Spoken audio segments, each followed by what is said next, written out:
Cool. Greetings. Welcome to CRWS with Evolutionist4Justice.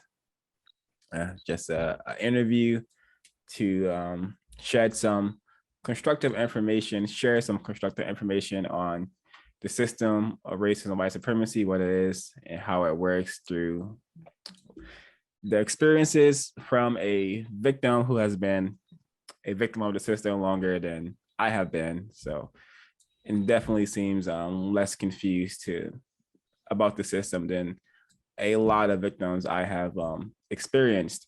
So this shall be a really constructive conversation.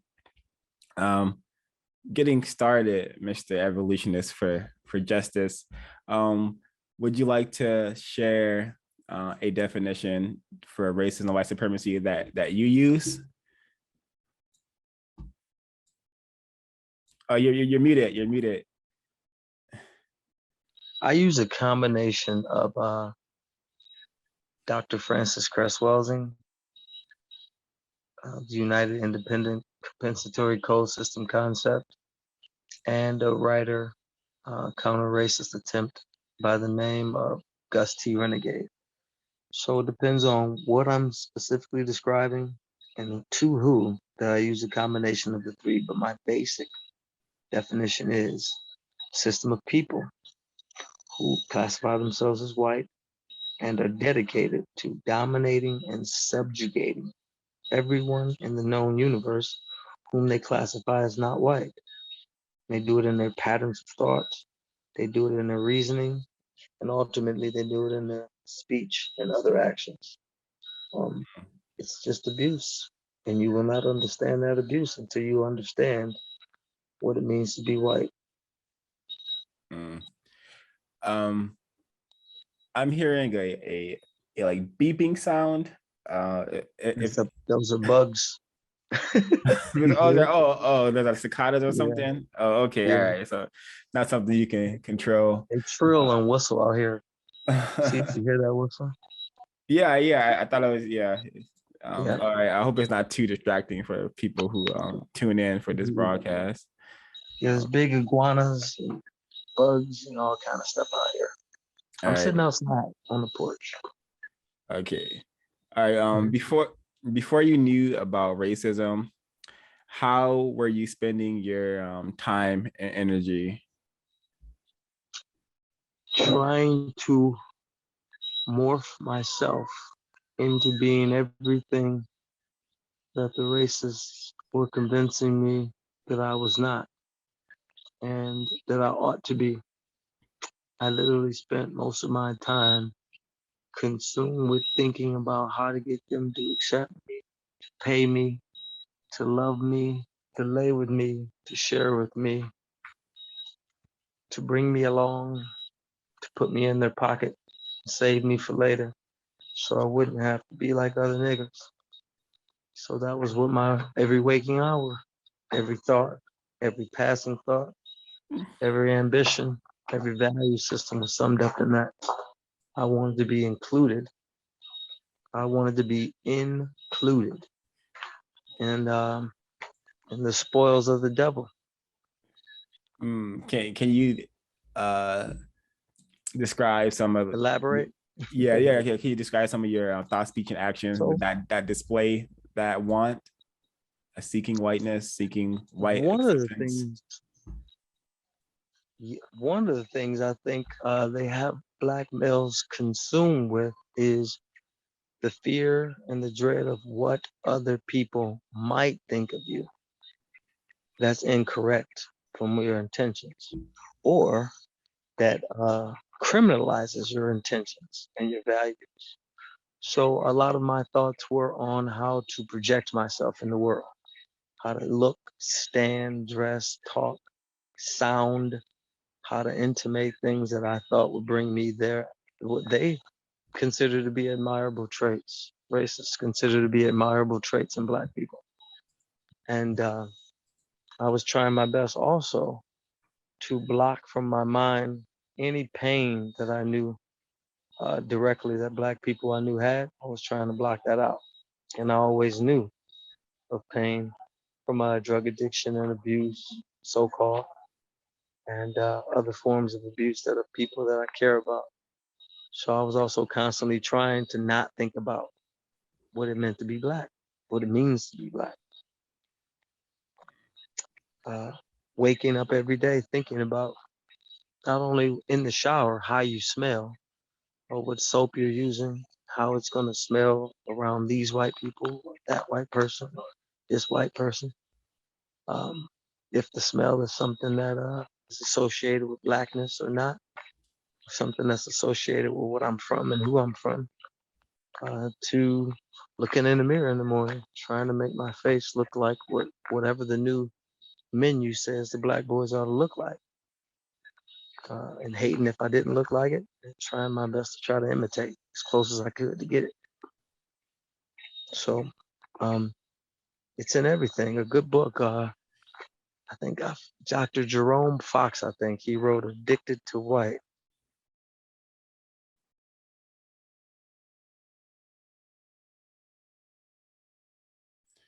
It really breaks down how, and it is like a prison to constantly be afraid of the omnipotent overseer, as Frantz Fanon described it in Blackface, White Mask, Black Skin, White Mask, Mm-hmm. I think it's called. But trying to get ahead of the rejection, constantly trying to get ahead of the association with the taintedness of blackness, Dang. consumed me in every part of me, and it warped my personality. Still does. Still does. Mm. What were your attitudes towards when you were more confused? What were your attitudes towards Black people compared to white people? Um, I was raised to believe and conditioned to believe that black people were inherently evil and mistrustworthy and liars and schemers, connivers and abusers and violent, because I was given that history through the diseducation of my masters. So it took a while. You know, none of us are born that way, but over time, you learn to doubt the abilities of black people. One, and you understand what the code calls racial mathematics, the effect and the impact on people that the system of white supremacy has. Um, we become so self-hating, we do exhibit all these works of the flesh. And because we don't know, We're getting some communication hiccups.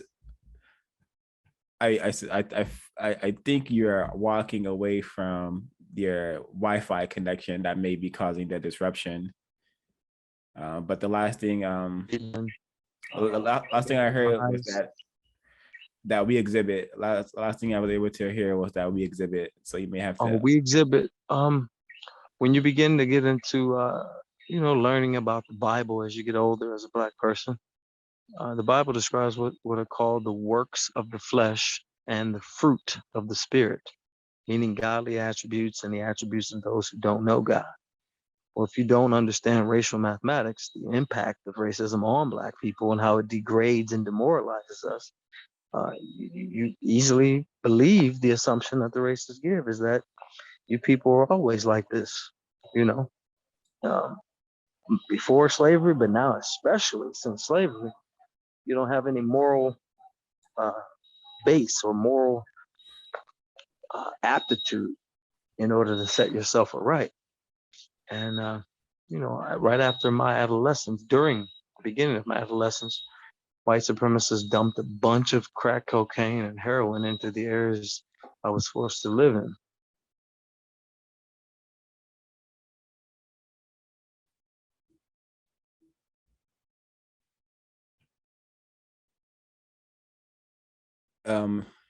Evolutionists, if you could hear me. The last thing I heard before the connection lag was you were forced to live in an area where the chemical agent known as crack cocaine and heroin were dumped in. Were abundantly supplied in Metro Detroit, and that began to offer Black people a deeper substance abuse to as a demoralizing effect. When people are disappointed, frustrated, and have cognitive dissonance about religion, you're educated, you're free, and then they experience otherwise. It's easy to go into drugs to help escape that mental anguish. That reality doesn't line up with what you expected it to be and what you hoped it to be. That breaks the mind. That really breaks parts of the mind. It's hard to recover from. And unless you are willing to go through the pain of learning the truth about everything that you formerly assumed to be true.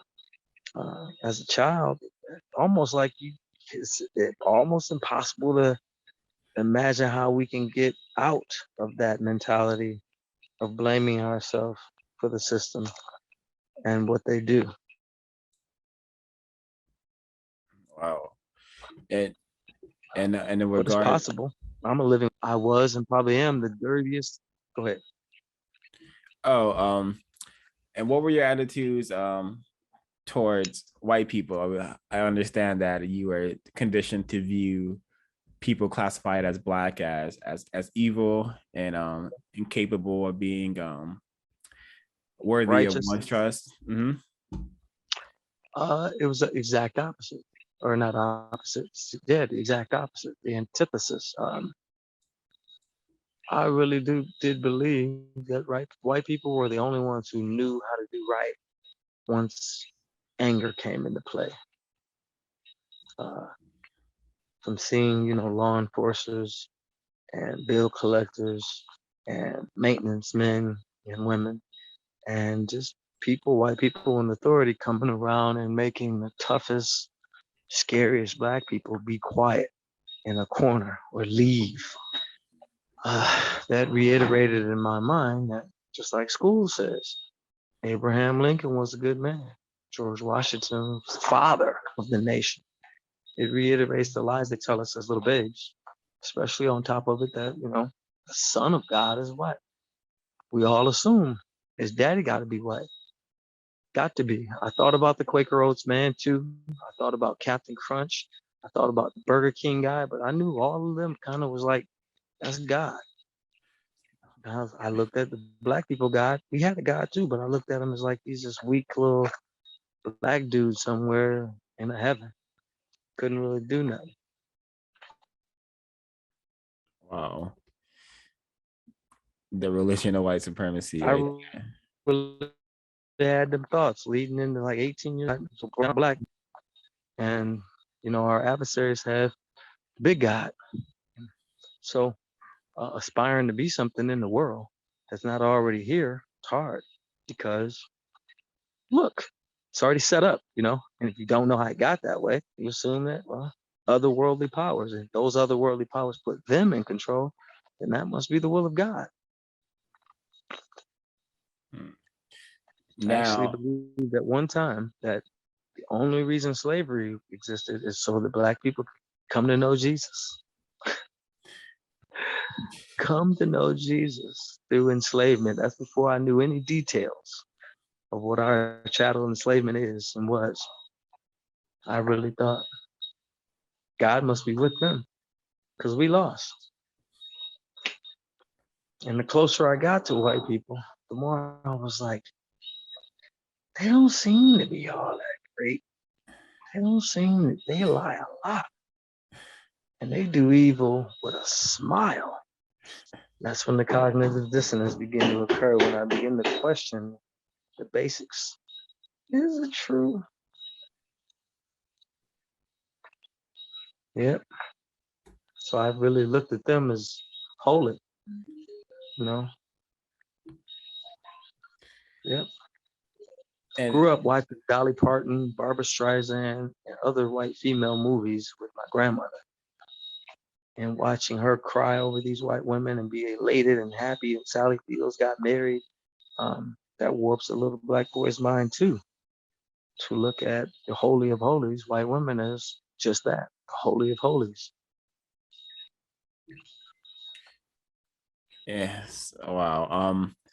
And during your process of becoming less confused, how did you accomplish that? What guided you into what helped you become less confused? The pain that comes from being mistreated. Um, Unfortunately, the racists are so arrogant. They let their best slaves learn to read real well, and they encourage you to read more when they think that you are never going back to your own. Um, so whites started encouraging me to read little books about racism, you know. Um, and I was noticing they kept offering these books when I would come to them in despair or frustrated by how I was being treated by some other whites. And well, you don't know, but my normal choice was violence. After one or two incidents, okay, there will be blood. And so that started to cost me more and more as I got older. So I tried to talk to other white people about other white people who were practicing racism. And they began to give me little books by Maya Angelou, James Baldwin, and all those books, they give you hope because, like, yeah, somebody understands my pain. But then they just tell you to sit on it. Go ahead and eat that and accept this identity as somebody who's going to be a caged bird singing your ass off in a cage. And that's what began to make me very discontent. Because I knew that was a way of like trying to psychologically psych your opponent out. Give them a story or give them a line that, listen, I stand, but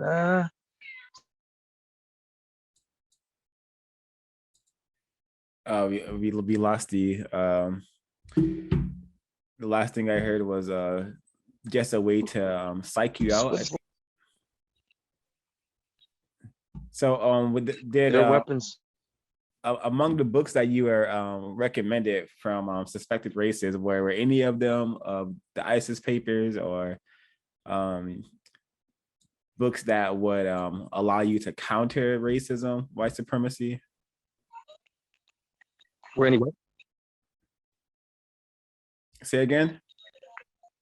Say, were any of them what you said? Oh, were any of the books, like, were you ever recommended the ISIS papers or any books that provided solutions to racism, white supremacy? Oh no. So in like third grade or fourth grade, I got caught. I had found a copy of one of my uncle's Autobiography of Malcolm X by Alex Haley. I found it in one of their like old college book bags or suitcases or something they brought back from college. And they were all kept in my grandmother's house. So I got it and started reading it. And by the time I was in like second or third grade, I was already reading at a high school level. So I had a Webster's dictionary always handy, big red Webster's dictionary in my so-called family at my grandmother's house. And I started reading it. And I think the second day she caught me. Although I know. And she caught me like the second day. And I remember her words. She looked at me and said, "You gonna get in trouble." That's what she said. She snatched the book from me, said, "Don't read it no more," and she hid it. I found it like later, and I started reading it again. And I put it back somewhere, I think. It wasn't exactly where she put it. So then she got rid of it. So I went to school and found it. Yeah, I went to. I used to go to. See, I think this was in fourth or fifth grade. I used to go to the high school for half a day in this gifted program back in like 80 something. And that was before they had all this gifted stuff. They had a bunch of experiments around the country, and I was of the kids that was taken out of the elementary because of my and I found it in the middle school or the high school library and I stole it. And who caught me? Somebody caught me and either called my grandmother or sent a note home. And then my grandmother was like, "Yeah, you're gonna get in trouble. You're gonna get killed. Don't let no white people see you ever reading this. Don't read that stuff about him." She may have even told me he worshiped the devil or something. Yeah, that Um, was the closest I got to something being counter-racist. yeah, it's Close. well, was your grandma heavily indoctrinated in the religion propaganda white people have set up for us? Definitely so. Almost until she died. Yep. She was indoctrinated with the lies of Jesus. Wait, naked baby Jesus. And that's really what kept her. It showed me, really, that, and I realized this on my own. Ever I thought about being against racism, I immediately got afraid of God being upset with me. So then I realized, wait a minute, white supremacy is God. They dominate everything about us. And when we think about resisting them, we become afraid as if God might be against us. White supremacy must be God. And so that was like, it's almost like, man, if we really want to, every weapon they use against us, we can just think and jujitsu right back at them. You know, Pam the Great, interracial con game, when she said during an interview, it's not a compliment when a white woman wants to sleep with you. She wants to destroy you. That's why she wants to sleep with you. She wants to make you a personal trinket of victory. That is so true. It's so true. If we just look at the weapons, we can reverse the weapon. Just looking at it, like, wait a minute. I've never seen a white woman that's really attractive because she's attractive. It's because we're so unattractive in a weak position. And the older you become, the more you want power, the ability to make your desires a reality. And that's why they're so attractive. Because we all know, even a 5-year-old white girl got more power than any black person you know walking. And I think that's a good segue into your experiences with suspected racists known as white women. Would you like to share some experiences regarding how you were treated by white women before you were confused, and now that you're less confused? I was treated like a big game prize, big game trophy. Yeah, like big game trophy. Uh, always have been since I was young, uh, and still. But now it's more a little bit more like they bring out the big guns, and so it's more wealthier, so-called whites, more open to offering stuff up front in exchange for sex. Um, but that's how they look at is true, Mr. Fuller. I mean the code, and he says it. They pick out and separate black males who they know have exceptional intelligence, and they begin to feast on your psyche to where their movies, their entertainment, their books, and then their personal interactions with us through the prison system called school, they try to reaffirm and affirm that you can really only know true love from a white woman. True, sincere, gentle love. A mother's love from them. And because I didn't have my direct caregiver, so-called mother and father, it was easier for them to do so. Much easier. Because there was no one to really refute. programming. You know, we were taught to draw family pictures, always mommy, daddy, and the kids. Mommy, daddy, and you. Never grandma.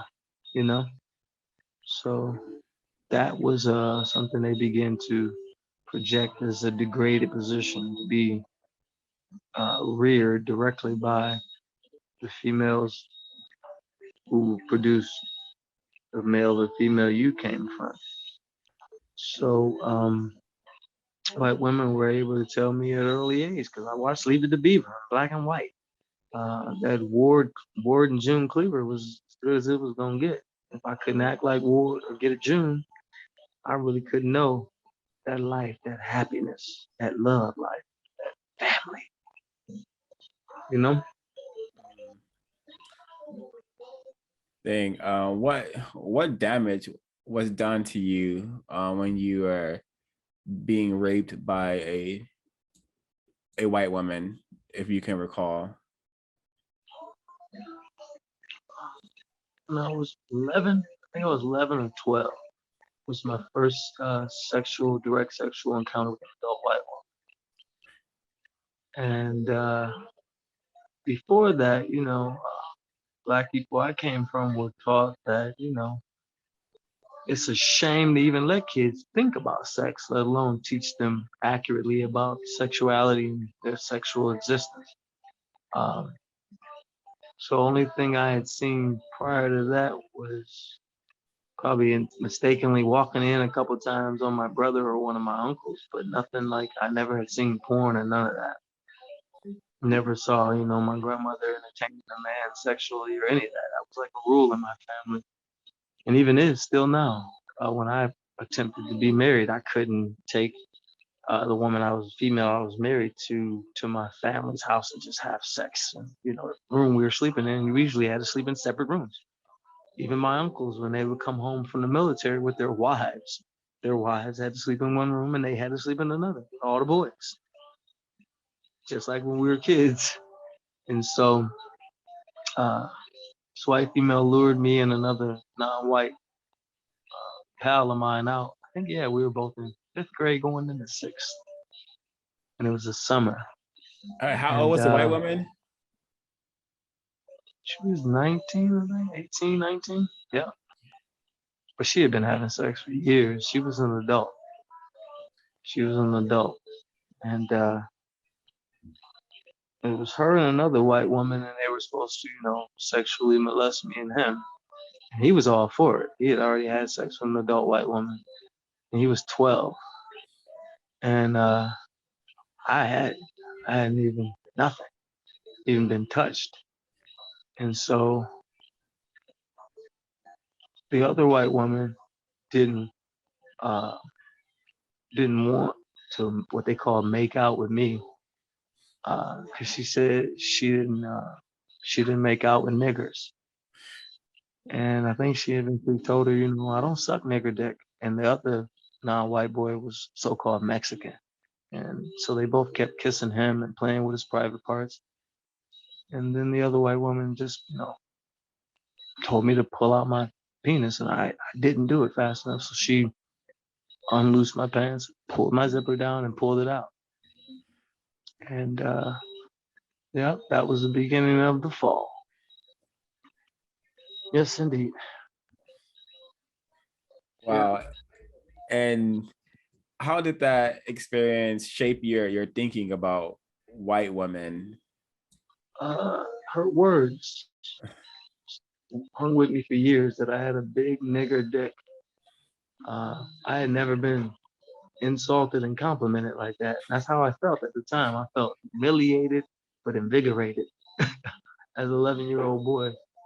And I wanted to go back, but I didn't ever want to see her again. And that's what it did. It made me crave that racist humiliation because it was attached to sexuality that was not understood.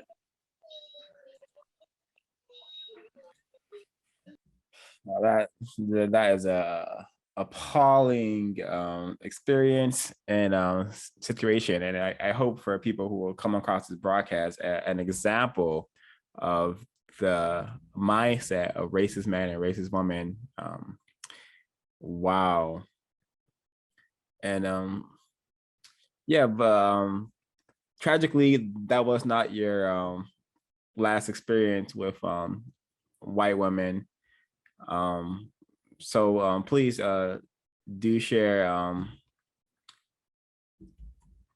more about the racist attacks you've experienced in the form of sexual rape / aggression I from can white give women. you yeah, so what I found with them is racists are constantly trying to entice what they project onto their victims.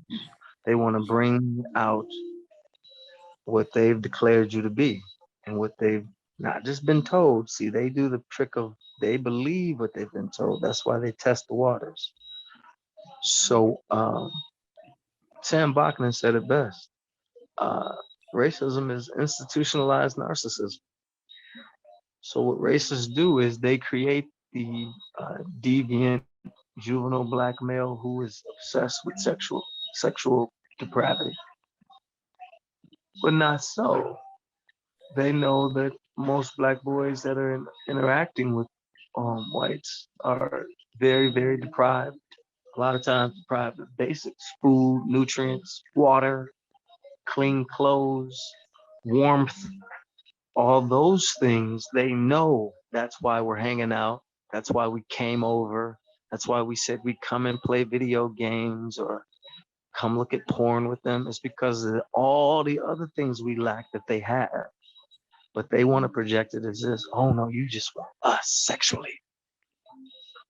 And so at the same time, they're trying to lure you into that racist stereotype. They hate and despise you because they know that it's not about them. They know it's the stuff. It's power. It's what they stole, ourselves, our sense of identity, truth. They know that that's what we're after. And so every one of them that entices you really looks at you like a piece of shit, as they love to call us when they get mad. Shit. Because that's how they look at us. We are the awful. They're so disgusted that we've been reduced down to these creatures that need stuff, but we don't need them. Wow. And back to your experience when you were 11, and what was that like a common thing happening and that area of the world where white women were trying to find little boys to have sex with? Was that a common thing going around from your knowledge? I think so. I think so because I did it all through high school. I did it. Wow. I mean, it started then. The next time I was with the white female was like 13. But then they were doing the refined stage of getting, they were trying to get their kids to get us to come over and stuff. But not just any of us, those like me who was in the classes with them and separated from everybody else. So sometimes they would just invite me over to, direct humiliation, just to be like, oh, you don't have this.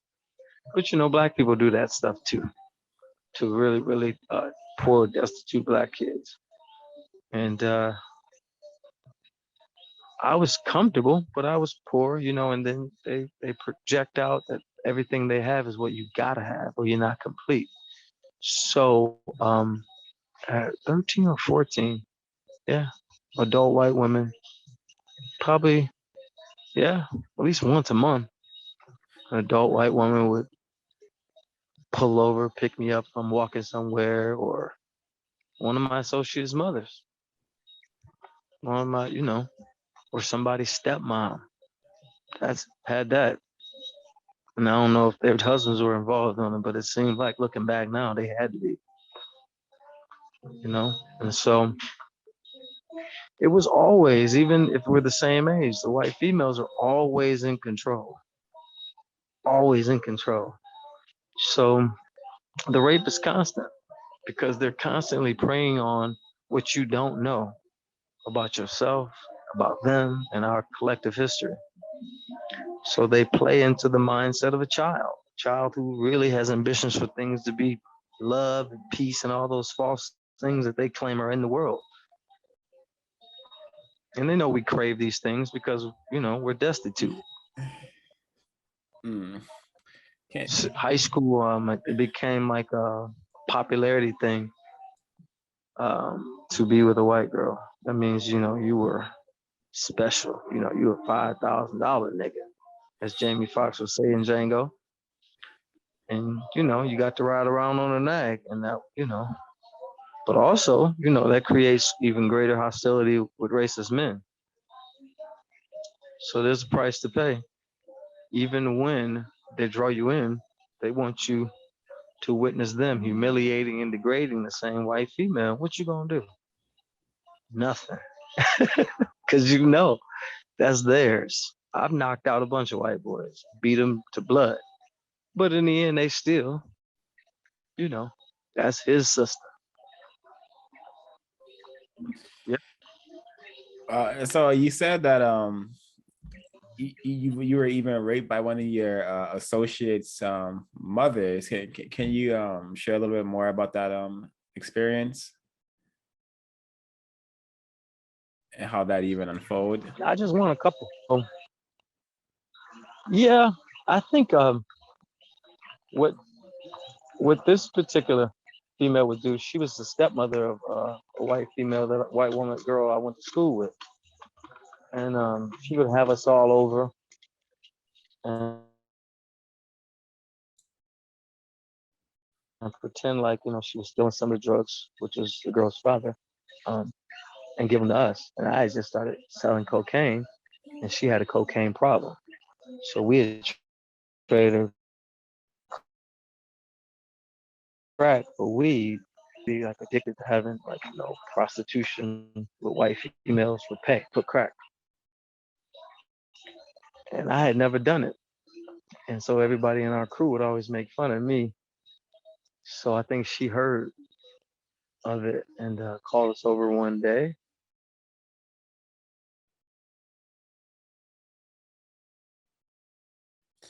We just lost And we we lost all go over connection. there. Okay. Oh, Yeah, okay. she calls you over one day. And how old were you at this She invited time? us. Yeah, right after we get there. You can hear me now? Yeah, how old were you at this time? I was 14. Yeah, I was 14. Okay, you can And continue. she invited us over. And right after we all get there, her stepdaughter wants to get everybody and go to the store. And her stepmother just in front of everybody, she was like, "Yeah, you guys are all going. Diallo's staying here with me." And I was new to that, so I was like, "Okay." And they left, and again, she she just kneeled down in front of me, took my pants down. Yeah, and I don't know. I think they share information because everybody's mother, white mother, started looking at me different after that. I don't know how they can tell if they don't share information.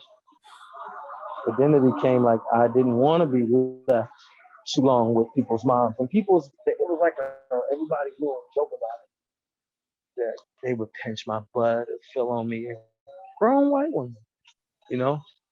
And then a lot of white girls started doing it in school, grabbing my private parts, just walking down the hall. But I was small. I'm a real small guy, and I was raised don't be violent to a girl.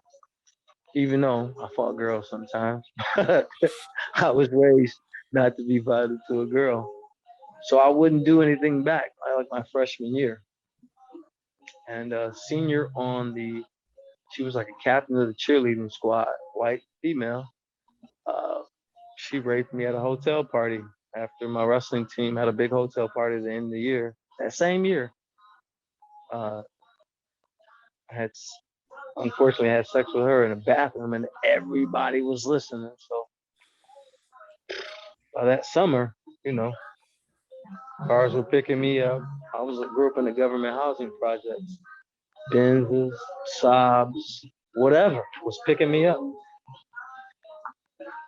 in the projects, and I was going for the weekend. You know, that's when I started just, staying out, not coming home because I'm laying up with a white woman in the house. You know, I used to say like, I'm in a $500,000 home. Fuck, I'm going back to the hood for the projects. Wow. And that was something big in my, again, equating myself to the value of, racism. Yep. Dang. Yep. What you've been sharing so far is just striking examples of just the tacky, trashy, and super terroristic relationships that we have with people who classify themselves as white, and just this arrangement on planet Earth is totally incorrect, and we most definitely seem like to be a anything but equal when compared to white people. Wow. Yes. Wow. Is that music too loud? Oh yeah, if you have any, I just imagine that it's your roommate, so you don't have any power over it. But if that could be eliminated, that would be constructive. But wish I could. I'm outside. Yeah, yeah. Um, wow. Yeah. I understand that you were a victim of that was led to greater confinement. Would you like to share how that happened and any experiences there that you learned something constructive or that you got a reality check? How about we do it for part 2 tomorrow? Yeah. During my lunch break. Yeah. It may not be downtown. Yeah, that's fine. I'll just go continue on the list. So I have a question. Yes, sir. And it's I have to play this clip first for you, and then I want to ask the question. Be warned, it's nothing pleasant at all. But I'm gonna get it on the screen here. And the question is to describe the Black male and Black female relationship in 2021. And but I want you to see the clip first.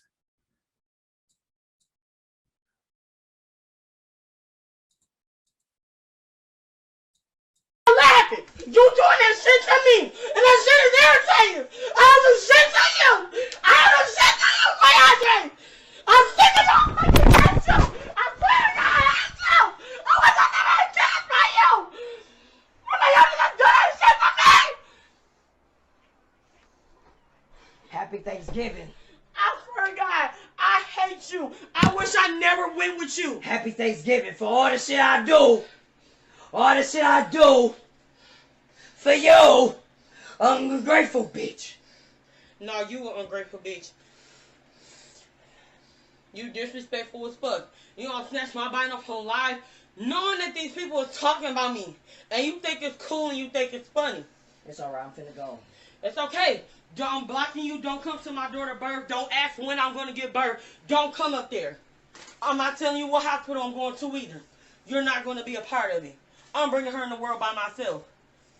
Say the She fuck. gonna know she got a daddy. No, she ain't gonna know shit. She gonna know she got a daddy. I'll tell David to hear her daddy or something. Oh my God. Oh my God.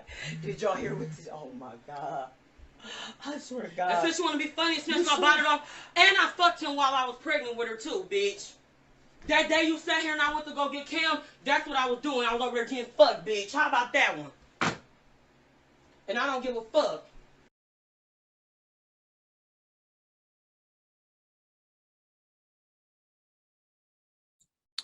We lost Evolutionist. I'm gonna pause it until he comes back.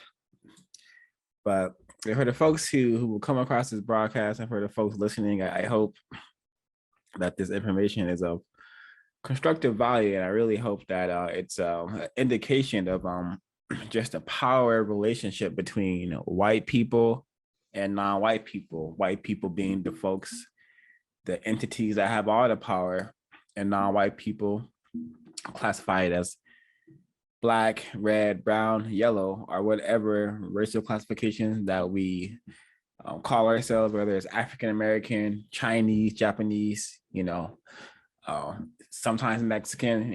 We do not possess any power that dictates what happens on planet Earth in any meaningful way, which is why it's definitely our duty and our job to solve this race problem. We have to get behind a code, because it seems like white people have a code. It seems like they have a code of thought, speech, and behavior. And that, I suspect, that's how they've been able to maintain the system of white supremacy. Their thought, speech, and action is what has put us in such a degraded position. Case in point, this video that was just playing a moment ago of the black male and black female in conflict with one another.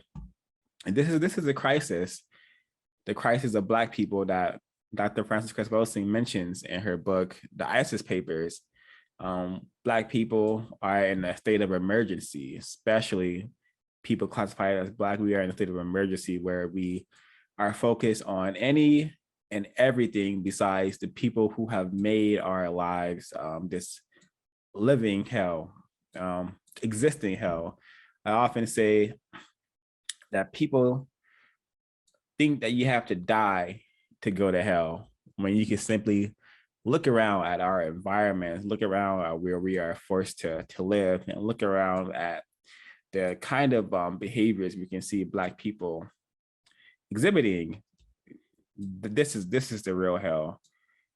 And if you feel like, and if you've been captured by this religion, any of the religions, whether it's be Muslim, Judaism, Christianity, none of these religions are promoting or motivating us to solve the race problem. It is just a slavery on top of slavery. The most powerful religion is the system of white supremacy.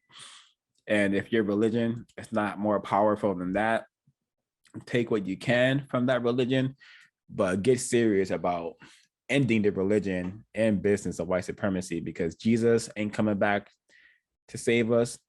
Allah ain't coming back to save us. And no magical creature, no spiritual entity is going to come back to save us. The Creator has given us a mind and a body. So we must use this mind and this body gifted to us by the Creator to solve our own problems, because white people did not wait for Jesus to come back to create the system. They did not wait for Allah to give them permission to create the system. They did it, and they allow it to, and they perpetuate it, and they maintain it, and they refine it without permission for anyone. Because if you're really paying attention to what's happening on planet Earth, racist men and racist women, they are the closest things to God that many of us will ever experience, because we have been led away from any sort of real spirituality that would connect us to a greater power or the Creator.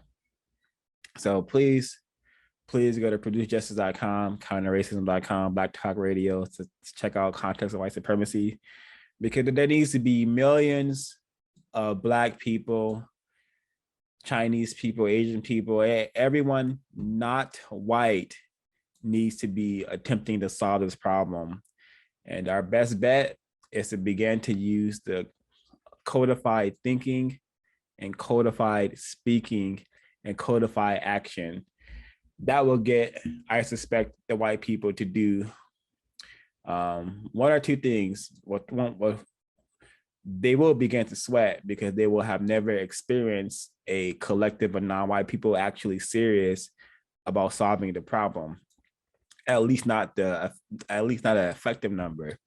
So when they begin to see that, that smirk that they often have when they're mistreating us or when they are deceiving us, that smirk will turn to a panicked sweat, I suspect, and then they will have to help us produce justice, or they will have to kill us all, and we will have to enact counter violence, counter war, which should be taking place no matter what.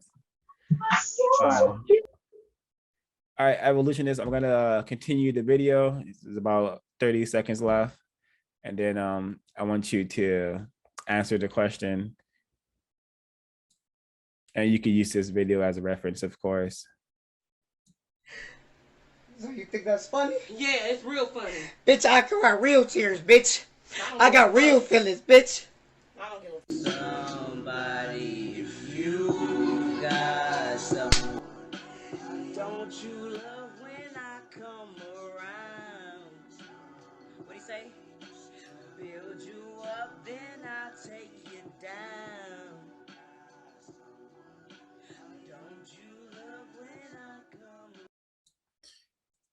around? So this is the crisis, the state of emergency that Black people are in. And the question again was, Mr. Evolutionist4Justice, can you describe the Black male, Black female relationship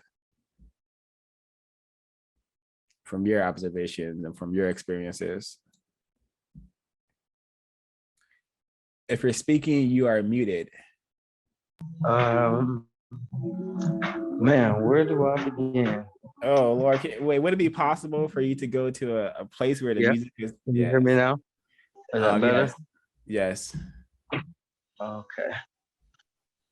Man, it's wow. The only way I think we can correctly understand what our problem is if we how avoidable this question is. Why are we together? Right? What are we together for? And even more importantly, why do you exist? And why do I exist? The racists have convinced many of us that we can be like narcissists, which is not true. But you can try and drive another or various other victims into making you the utmost importance. Number one, it's impossible. The racists will never take second place to a Black male or female. So everything you do is really showing that they are the utmost importance, because they're the reason why we pay bills, we pay to exist in an abusive system. They're the reason why we have to be aware of our so-called social standing, because even as a slave, you can be forsaken by the slaves and your existence can get even worse. But I can say for Black males who are beginning to understand, know that if you choose to share a dwelling with a Black female on any terms, you will experience hatred. If you've never been directly hated for no other reason than that you exist, don't do it. Don't do it. You have to know that hatred for no reason will be your regular meal. Regularly. There will be mysterious things that you can't understand that are your fault. So if you can't take insults and being openly degraded and spoken to in ways that you would probably take the life of another male easily with no remorse, don't try to live in a dwelling as a cousin, auntie, mama, girlfriend, any of that. Yes, it's true. The more influence the system of white supremacy has over that female, she's going to show you bitter hatred and tell you in the same breath that she loves you.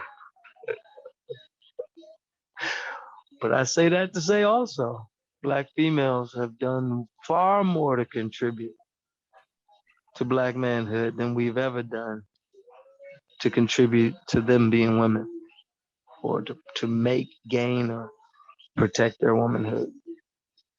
So it's the racists truly have us in a horrible, horrible, tragic arrangement with each other, trying to be the complementary sex in the same dwelling. In the same dwelling. Study hatred, understand it, accept it, detach your emotions from it. Because if you don't, your reaction to that type of hostility when your intentions become constructive, the hatred increases. So you know Beyonce's song, "You Are Replaceable," and more than likely you're gonna be replaced 4, 5, 6, 7 times if you try to dwell with one, even if it's just a so-called relative. So that's what I say. That's the best advice. Is that uh, Well, would yeah, you if you can, alone, do you think the but it's dynamics? hard. Do you think the dynamics would improve if the Black male and the Black female had an understanding of the racist man and racist woman agenda to keep us in this sort of conflict with one another? That's the only way. That's the only way. Only that you're gonna have even some constructive events, some constructive interaction, conversation, constructive silence. That's the most profound thing I've found when living in a dwelling with people, other people who know the code. You can go all day and not say much, and it's totally fine because you're thinking and they're thinking. And when you do talk, you don't even end up talking about one another. You end up talking about the usual suspects. So it's like you gain a camaraderie and an affection that's deeper than you could have with any other victims. Only victims who are actively pursuing an attempt to counter the system. Yeah, yeah. Wow. And Okay. also, I think the reason why it's so imbalanced, I think, is because everybody is taught that we're the number one threat. Anybody of color, and of course our oppressors. So their war against us like is open. With the Black female, they're giving them trinkets, and comfort, gifts to cooperate. And by nature, I think, by gender, they're afraid of direct hostility from white supremacists because they can bring life. So they have a deeper intelligent fear, but it gets muddled with the trinkets that the racists give them. And Black females have really been taught that they have a penis somewhere deep inside, that they have some type of social right to try to be a male. And it doesn't work. It doesn't work because they don't do it with white men. And when they do, they get hurt quick in the ways they don't like to be hurt. The trinkets go away. With us, they might get the jaw broke. They can heal. But if racists cut you off from the promotion or a job in a certain industry, they know that's a lynching. That's what Dave Chappelle said, and I'm thanking for that. To take a man's job is to lynch him. The racists been knowing that. That's why they stopped doing the lynching, the physical one, because it's more exquisite to see you 5 years ago in an office in a suit, and then to see you wandering around LA talking to yourself in your own urine and feces. That's much more exquisite um, punishment and oppression. So I think, unbeknownst to them, Black females, I think any of them listening, I think if we be honest, you know when you own one for massa. You know when you're trying to impregnate us with fear that's not based on intelligence, but that's based on let's keep the trinkets, let's keep the comfort level. instead of waging this war, anti-war. So I've been learning to ask and to say to black females, you're acting white, you're arguing white. You're arguing with me like you're a white woman, and you don't have that type of power. So stop it. You beating up on somebody tied, bound, and gagged. It really can't be that fun beating me. Verbally, physically, psychologically, it can't be that fun. I'm already bound and gagged. Outside these walls, in these walls. But I think it's we're in that refined stage where the usual suspects really don't got to do much. They can chill at home and watch us. You know, you have black males pushing in this area of the world called the United States, where you guys are, to try to be some quasi fractioned white man. You know, where your manhood means how much a black female cooperates with you. Ha, how weak is that? So with that being said, what is some advice you would give younger victims of racism as they are existing in this prison system known as racism and white supremacy?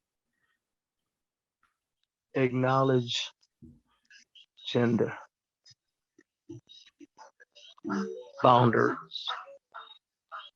As a black male, acknowledge she cannot know everything on your mind as a black male in this system. We're born for war. We're born to sacrifice ourselves if necessary. We're born to walk into the danger that ain't nobody walked out of yet. We're born for it. They are not. They are not. And if you tell her everything you think about counter racism, you will get the brunt of that illogical fear that's deep in them. Don't tell her everything. You're gonna have to learn to pretend, not lie. But as the code says, you don't have to respond to everything. Don't take a leadership role, because if you take it in the relations, we can't anyway. But once you do, they notice how much even more we lack power. So that's going to make her even more frustrated and discontent with being other than what Becky is. Don't pretend white women are not attractive, but no, they're not attractive naturally. It's like being attracted to a 6-car accident. It's a phenomenon you can't get around, but keep your perspective on the truth. For black females,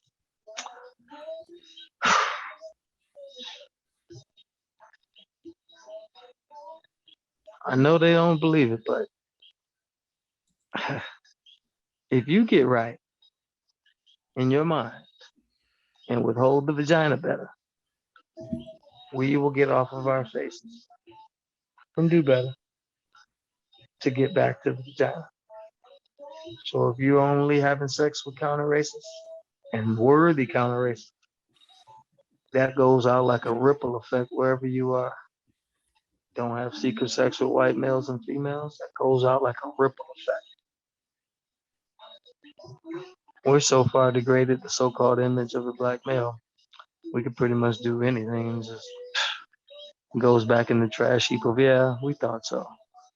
But I think if black females appreciate dignity, simple dignity, simple stuff, don't curse.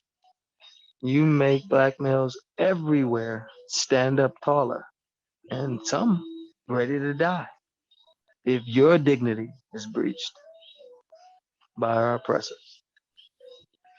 So the more dignity you carry yourself in, the more, I think, my opinion, based on observation, the more black males will come to the front line and put their bid in, and we get this thing wrapped up.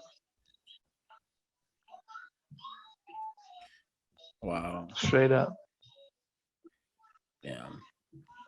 All right. So my next question is This is a war, man. This is a war. Study them war movies. Them white soldiers didn't tell their sweethearts and mamas stuff they was going through. They can't take it. That woman to try to pull him out the war, get his mind off the war and being at home with her. And it's gonna make him more vulnerable. Do your duty and buck up. Don't let them see you crying. Don't cry. Don't cry in front of black females. Don't snivel. Don't beg. Don't George Floyd if she's watching you be murdered. Die with dignity. Suffer with silence. But know exactly what you're doing. We cannot keep trying to play Romeo and Juliet. That's it's gonna fall on us because we ain't Romeo. wow. I'm gonna have to use the F word, but understand that I am very much aware that Black families, non-white families do not exist. But just for the sake of the question, how would you describe the Black and so-called family situation? Mm. Imaginary. The more you talk to non-white people who don't understand white supremacy racism, they're gonna make it legally soon. They're gonna be able to lock us up. Like your family can get you committed for talking against white people that practice racism. Yes, yeah. There's a great book called Protest Psychosis. That's exactly what they did after all those so-called riots and all that in the 60s. Black males were getting locked up for having and diagnosed with schizophrenia for having a lack of empathy towards white people. Lack of empathy, being suspicious of all white people, believing that white people had evil intentions. Those are three things that could get you committed as a paranoid schizophrenic and committed to shock treatments, anal probes, and all other things they want to do to you. One of my uncles had it done to him. Yeah. He was shocked so much to where he stopped talking about racism and started talking about Jesus. And I remember when it happened. Yeah. So that's I think their next wave is they're gonna run at us that they're gonna make every person a secret TSA or CSI. They got a lot of black people from watching these detective shows. They all I wanna find the murder killer bad. But they don't want to go search for the Dahmers. They want to look at me and you for what they could figure out about our psychological profile and criminalized minds. So we should be mindful of the word family. These people don't want to be awakened from the matrix and will violently oppose it if necessary. Same people who just were crazy as hell a couple years ago or a year ago. When you get into counter-racism, you will be considered crazy. And we shouldn't be talking too much. That's the thing I did first couple years. I wouldn't explain, but I would just say things from the code.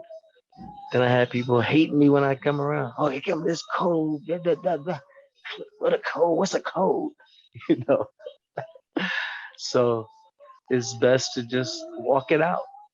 And as honest as Mr. Fuller be saying, I would say when he tells you what he would say or questions he would ask, he's telling you what he would do. He's not even giving those opportunities. His neighbors don't even speak to him. They don't talk to him where he's from. When he goes to that talktainment, they don't be like, hey, Mr. No. Wherever he goes, everybody is aware. Don't talk to that nigga. He's crazy. Nobody talks to Mr. Fuller except those of us who seeking the truth like a Yoda, So know that that's what we got coming. We're gonna be Yodas. Damn. In a mountain somewhere. metaphorically, alone, gathering ancient wisdom, looking at the mistakes of the past. You know, it's a very lonely road. Dr. Laila Africa said, the loneliness will kill you. Not the food, not white people, the loneliness. And that's the truth. Loneliness is huge the longer you encounter racism. Wow. And the backbiting and lies, people are gonna lie on you worse than they would have if you was the biggest drug dealer in America or whatever. People call family, find out what you're on. They're gonna start coming up with all kind of stuff, ways of interpreting things that they claim. You know, you hate white people, stuff like that. You know, especially if you used to lay with them, they think you went from the palace to the prison. Uh, how do you enact intelligent fear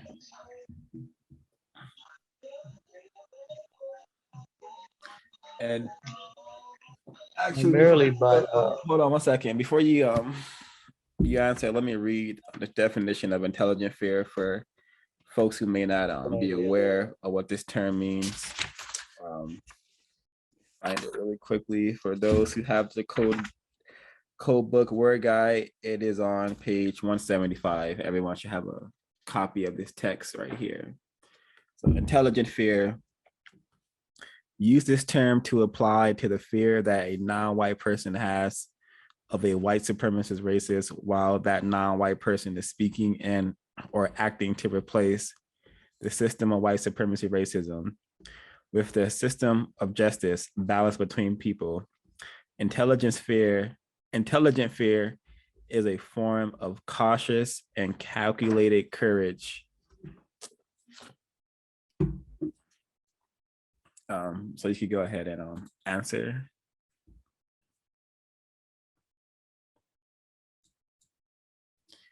You're muted if you're speaking. oh, what I've a phrase I've taken. They shouldn't see us coming. White supremacists should know that you know all that you know, and don't tell them, even when they're practicing. They know when you're aware they're practicing because you're not reacting the way they want you to react. And so don't explain yourself. And don't explain to them that you know what they're doing. They get worse. They get worse. It's true. If you take away their taxes, they go straight to terrorism and sex. But sex may be off the menu. They don't want you like that. So when they go to terrorism, that's when you can expect you're about to lose that job. You're about to be homeless again. You're going to be walking. Take it from me. Don't let them know you're coming. So every time I do, I got one foot in the grave. So don't let them see you coming. Just blow their ass out the water by surprise and keep it moving. Because the biggest thing with them is once they can't practice like they want to practice, the frustration causes them to go get back up. And then if they can't practice like they want to practice, which means leave you confused about what they're doing to you, how they're talking to you. If they can't do that and you're not telling them why they can't do it, you're just showing it. They'll go away more afraid of maybe they'll start thinking that you were born like that, and then they become afraid. They'll start looking at you like the movie The V. When they started looking at Roddy Piper and they knew he had his glasses, they were like, oh my God, he could see. They weren't running towards him, they were running the hell away from him until they got some help with some weapons.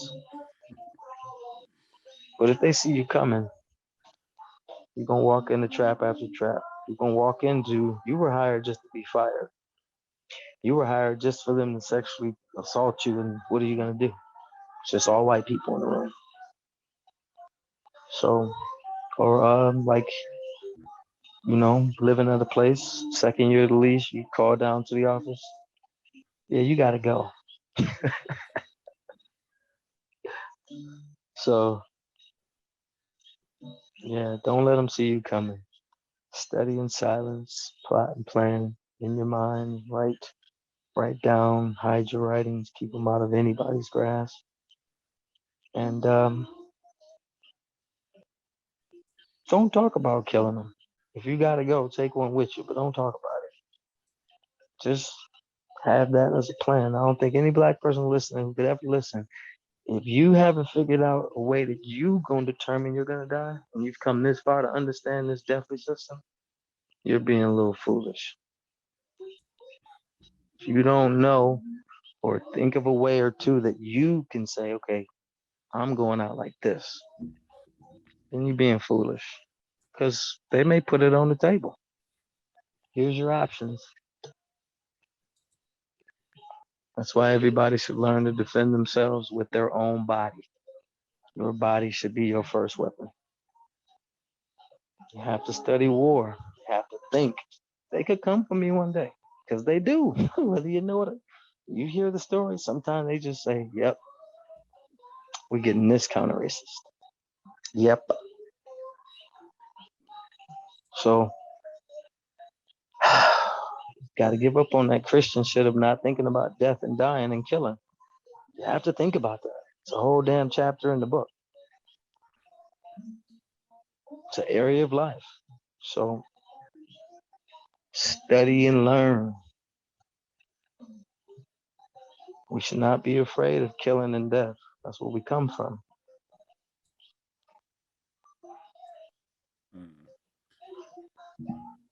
So with your understanding of racism and white supremacy, now that you're less confused, how do you spend your time and energy? Or attempt to do so? Number one is I'm always thinking of, am I thinking about the truth? Is there something I'm not thinking about? Or I don't want to deal with about the system of white supremacy? And I'm constantly thinking about, am I walking in balance towards other people? Evaluating. We can think teleologically. We can be in the process of behaving and think about how we're thinking in that behavior. So developing my teleological skills of thinking about how I'm thinking when I'm interacting with people is important. And I think that's a part of like you're practicing or trying to assimilate codified ideals while you're in the act interacting with people, so it won't be like clinical, because Neil Postman revealed something awesome. Most people like to talk in like a volleyball game, bing, back and forth, back and forth. With counter racism, we don't do that. Even when you do it, you're thinking about what you should be saying to this person, because you shouldn't let them off that easy, or you shouldn't just let that phrase slip, right? But we can improve, constantly thinking of new questions to ask, to expose the lies. You have to take care of your physical health. I believe 7 days a week, every counter racist should be doing something to strengthen their mind, muscle, link, and connection. There's no such thing as a day off, or there's not workouts. You're maintaining a body you've been given. And you should be maintaining at a high level, seeing that you're a victim who could be attacked and beaten at any time. Anytime, by anybody. And probably won't get no help. So shouldn't be walking around like white people, like you tourism everywhere. You can get, out of shape and dis-ease and think, it's not going to cost you. We'll lose something if we lose your body too soon.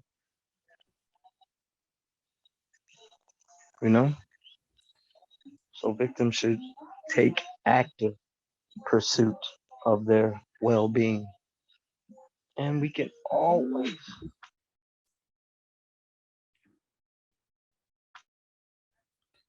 Did we lose you?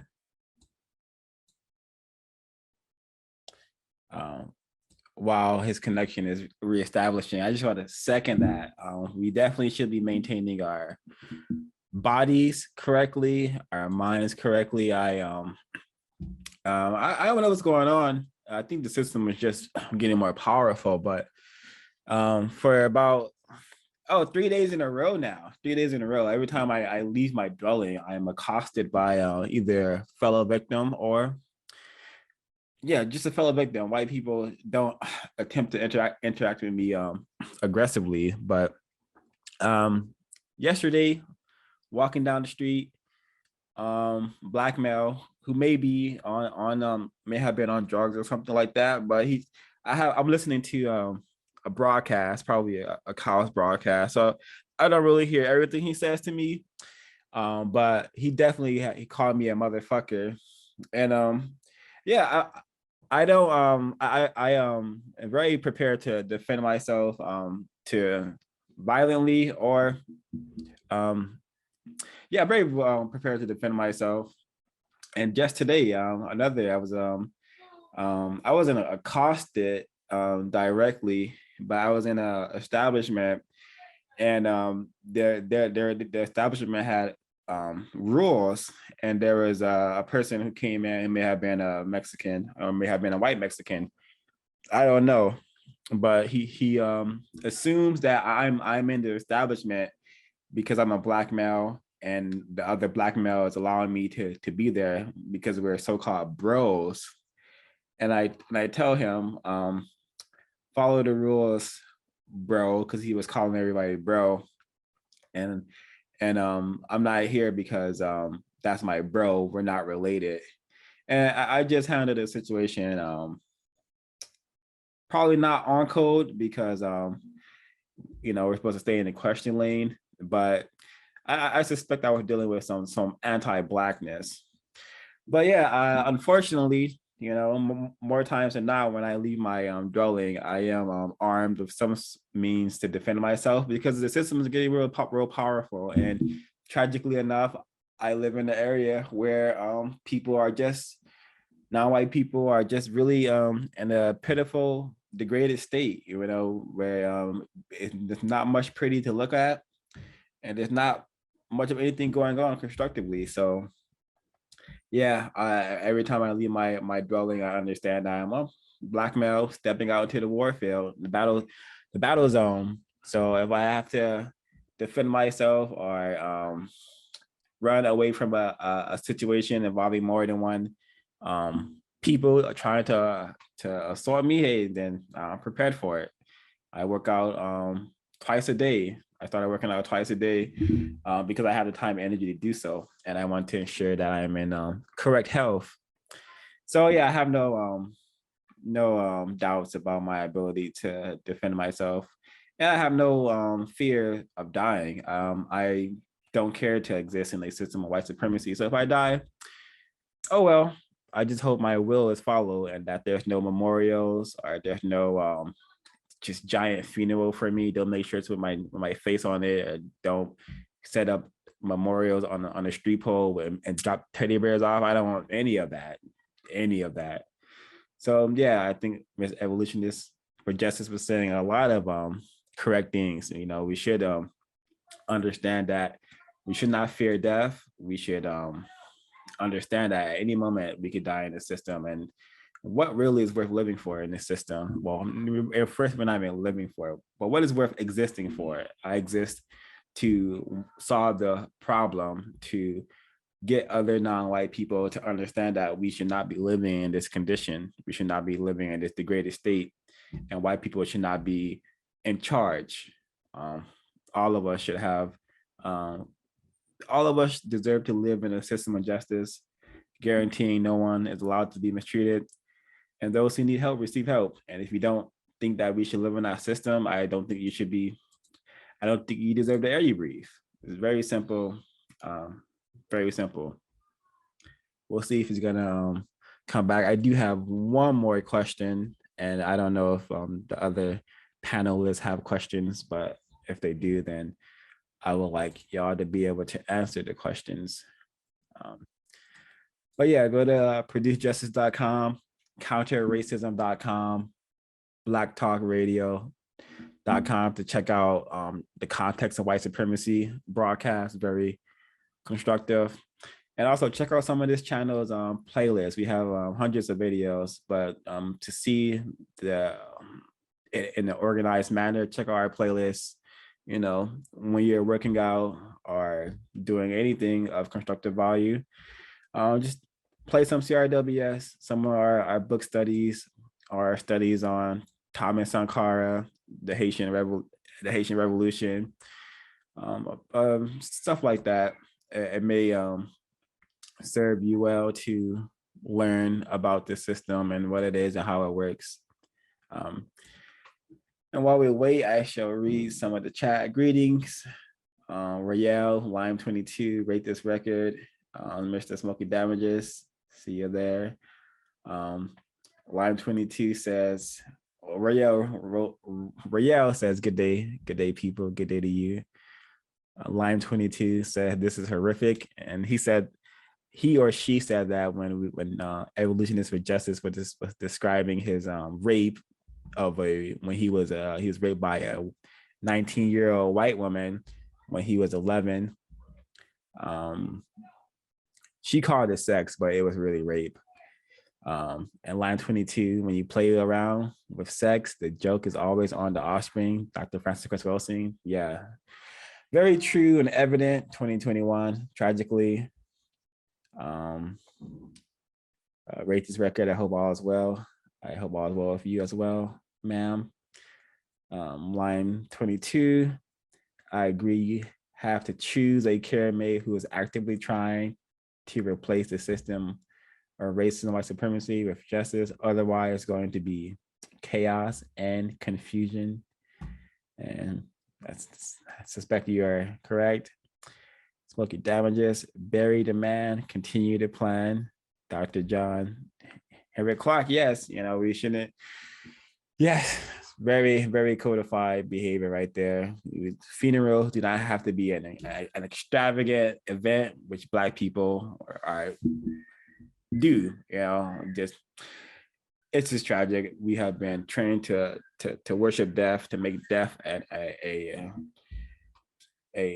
festival. I'm gonna have this funeral. I'm gonna rent this limo, have all my family come from every which way to all cry together over a person that we rarely even called once a week to see how they were doing. So now all of a sudden we care about them, that they're dead.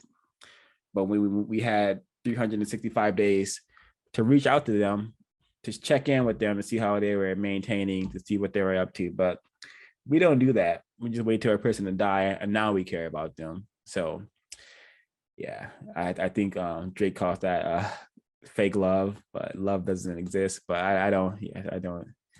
We shouldn't want any of that going on here. And yeah, I don't. I'll just give it a little more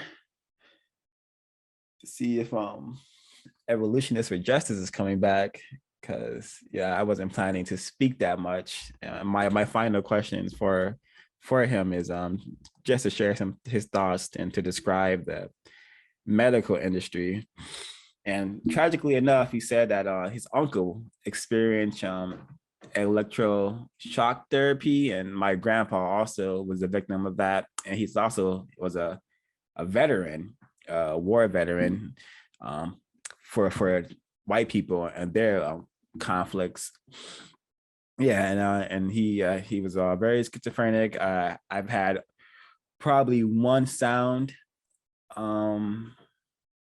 conversation with him. Other than that, he was just always talking to himself or wandering the streets with his basket.